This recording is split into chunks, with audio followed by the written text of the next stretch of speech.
Poppy K and her weekly vlogs, shopping, reading and her cute dog.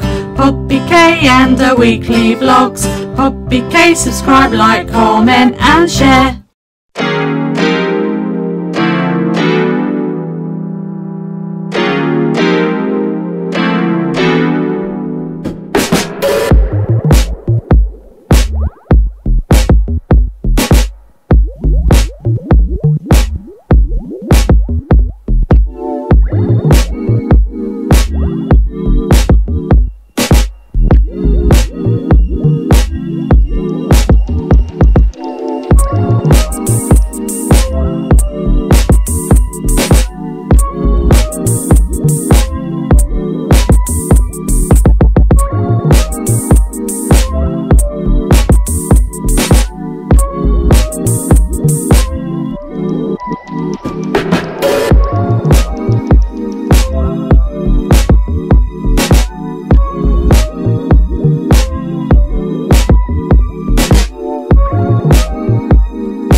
Good morning and welcome to this week's vlog. It's first thing in the morning.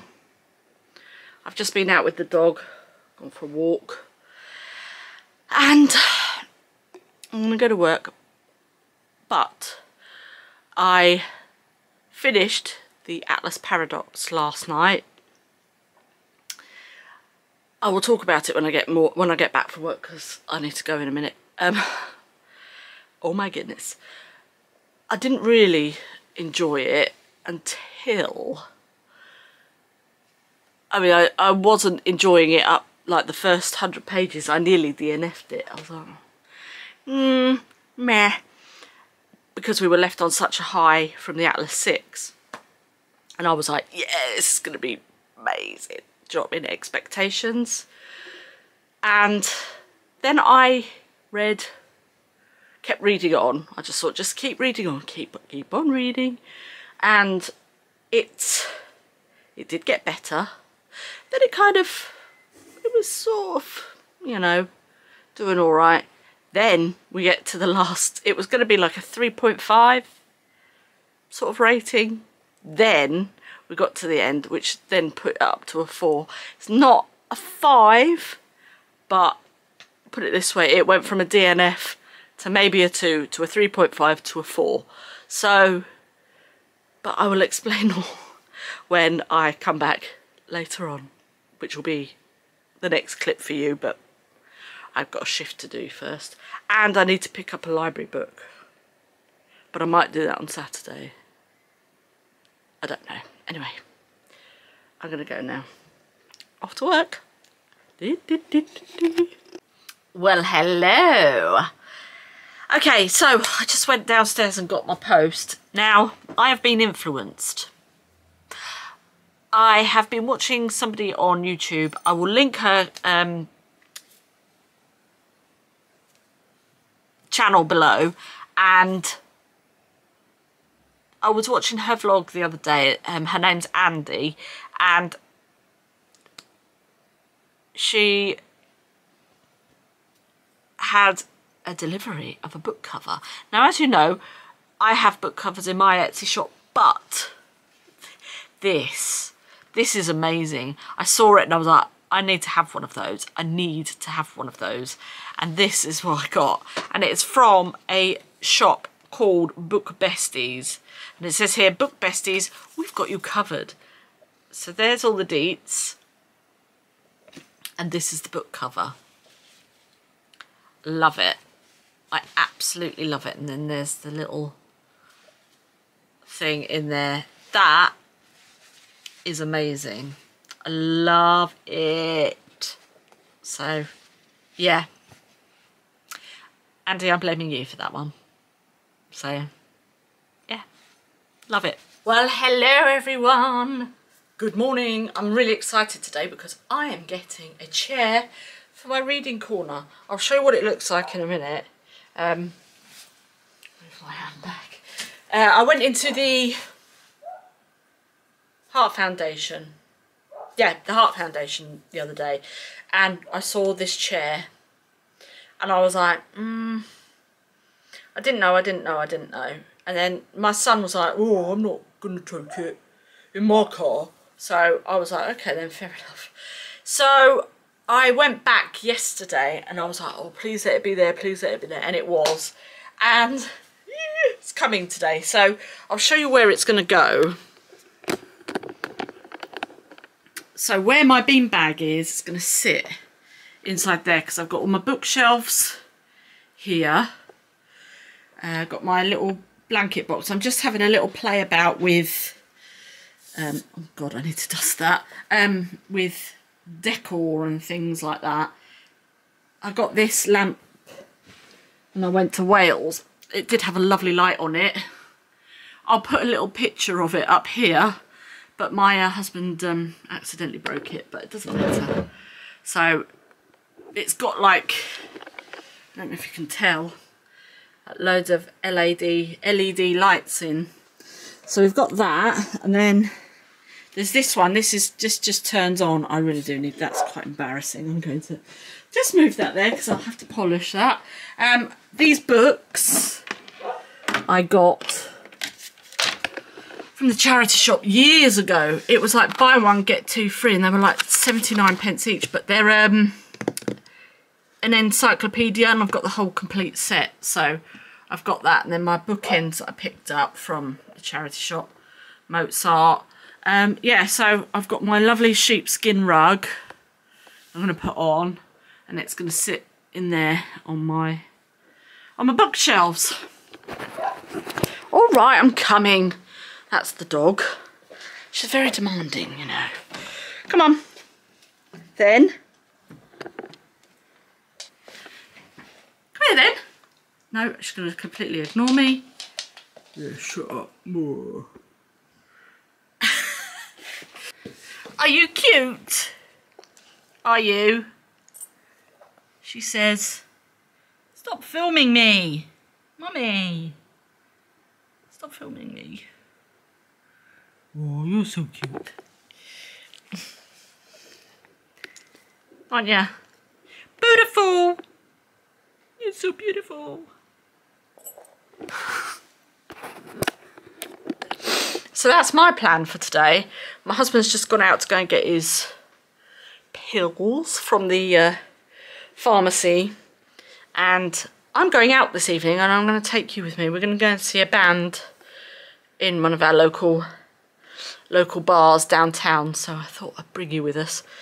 And yeah, so that's what I'm up to today.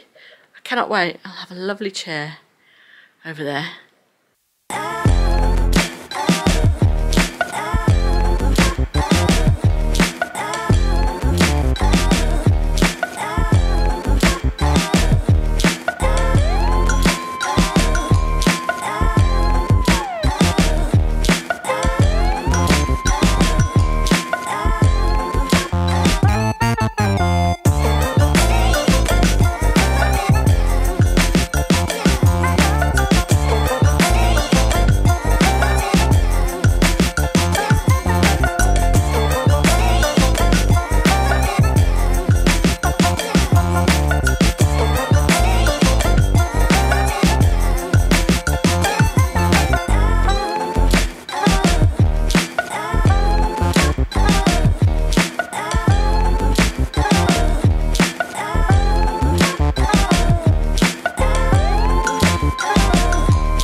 chair. Oh, I love it so much. This is going to be my little reading nook for now, but I thought while I'm waiting to go, I'm going to do my sprints on Twitch, but while I'm waiting to do that, I need to come on and tell you about the Atlas Paradox, and later on, probably after my sprints, I'll let you know about Invisible Life of Addie LaRue by V.E. Schwab. How I could forget that, I don't know. Let me just get my copy of the Atlas Paradox. This is what I read. Now, the question is, how do you follow up on a viral phenomenon that was the Atlas 6? I think this was quite highly anticipated. It was for me anyway. Other people that I have watched and people that, you know, that I know who have read this have really enjoyed it. Don't get me wrong, I did end up enjoying it. The only thing is, I started reading it, and of course we had such a... Obviously I can't tell you too much, because if you haven't read the first one, which is the Atlas 6, which briefly, I'll just give you a brief synopsis, very, very brief. We have 6 characters who end up going to a secret society, an institute, the Alexandrian Institute, and there's 6 students. They have to study and do all sorts of things, but in order to carry on, they need to only be 5.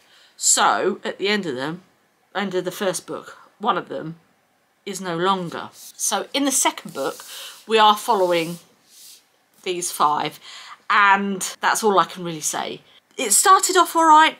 It was a very, very, very slow burner, I think.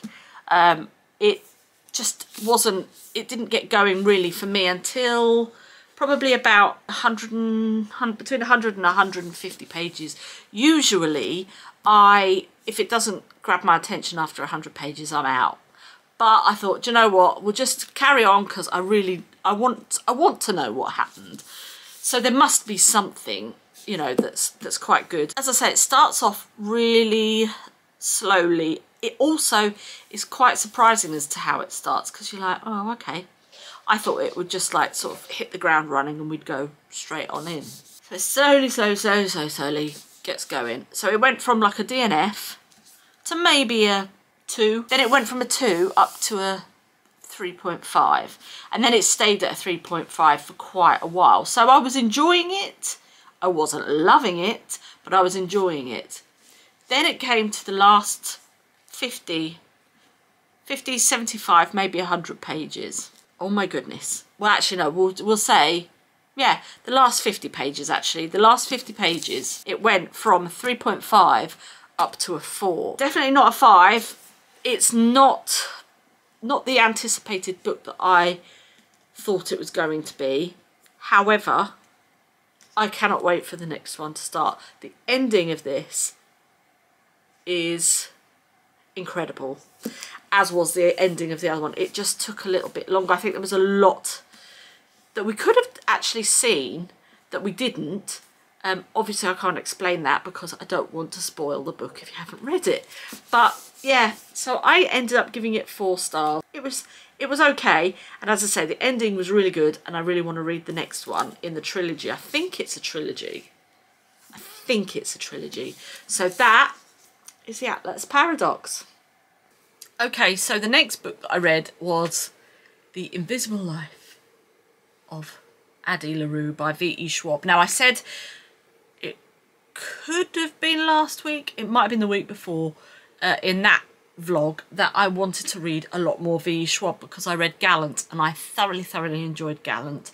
And I have read some of her books in the past, but I cannot remember them. So I want to start reading a bit more V.E. Schwab, and I picked up The Invisible Life of Addie LaRue. It was on Scribd, and so I thought, why not? So I had a read of that. I thoroughly enjoyed it. Now, back in my university days when I studied English Lit, we did Faustus, or Faust, and this, when I first started reading it, I was like, yeah, this is giving me Faust vibes, if you like, and I was very correct. So essentially we follow our main protagonist, Addie LaRue, and she basically makes a deal with the devil. So she trades her life basically for immortality and freedom, and we follow her through the story as she begins to live with the consequences of making a deal with the devil. We then go from, the book sort of travels from 300 years in between, because Addie LaRue is now 300 years old in the present time, or in the more modern time, and we flip between both. It's a very, very interesting story. I love things like this, like time slip type books, because it does travel between the two, and the characterization of Addie LaRue was absolutely perfect, and it's just making me want to read more. So I think I might read a couple of other V. Schwab books. I'm just trying to think. I'm not sure what I want to... There are a couple of others that I want to read of her. A Darker Shade of Magic. There's all sorts of different V. Schwab books. So I'm really looking forward to delving in. I might even do like a V.E. Schwab vlog. I know there is a V.E. Schwabathon, I think it is. Andy told me from Zebra Reads, she told me that there's a Wobathon. Is it Schwabathon? I don't know what I'm saying. I'm literally rushing because I'm in the middle of a sprint at the minute. So yeah, so I really enjoyed it. I think I gave it 5 stars. Perfect. Another 5-star read for this year. I've had quite a few, but I've had quite a few moments. I'm currently reading The Betrayals, I think it is, by Bridget Collins. Yeah, The Betrayals by Bridget Collins. So I'm currently reading that.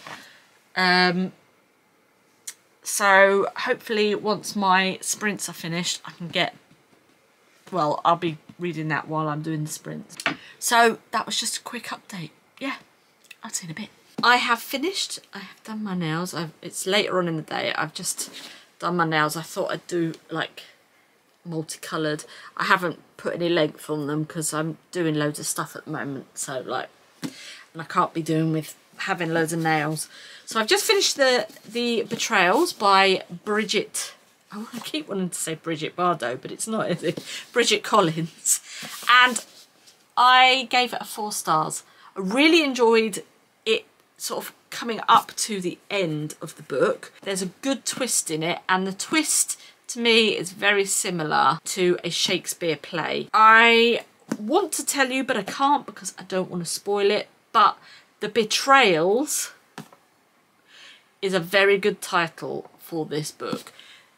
As I have said previously, Bridget Collins' writing is so poetic, and basically what's happening here is we are following several characters, and I would say it's like a dark academia, maybe not dark academia, but it's maybe light academia as a genre, and we are set in a school. There are tests, books, education, that kind of thing going on. There's competitions, and what they do is they create set pieces.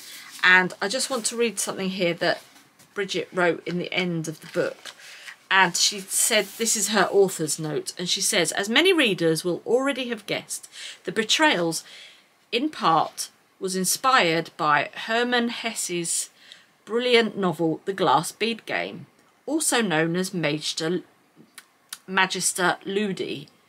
What I call the Grand Jeu has a lot in common with the Glass Bead Game, an elusive game that combines maths, music and ideas in an atmosphere of meditation, and is overseen by the Magister Ludi.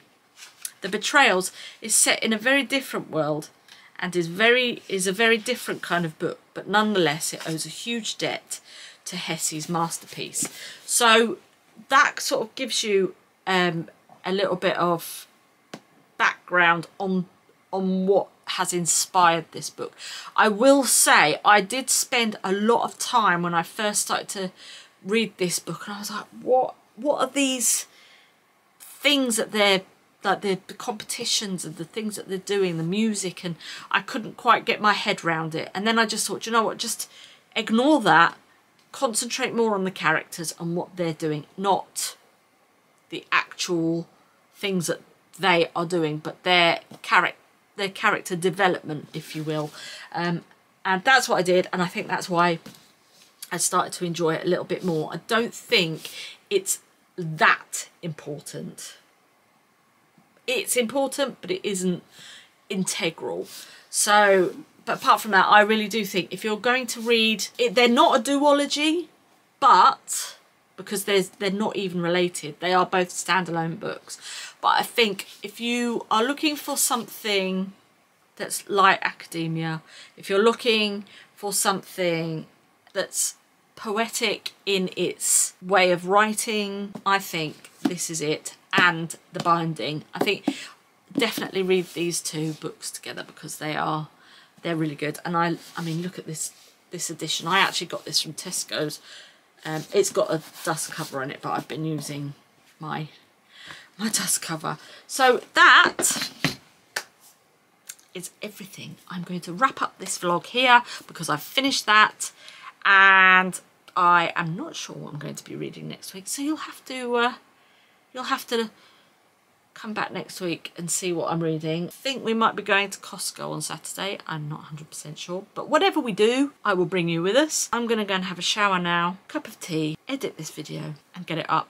So I will see you on the next one. Thank you so much. Bye!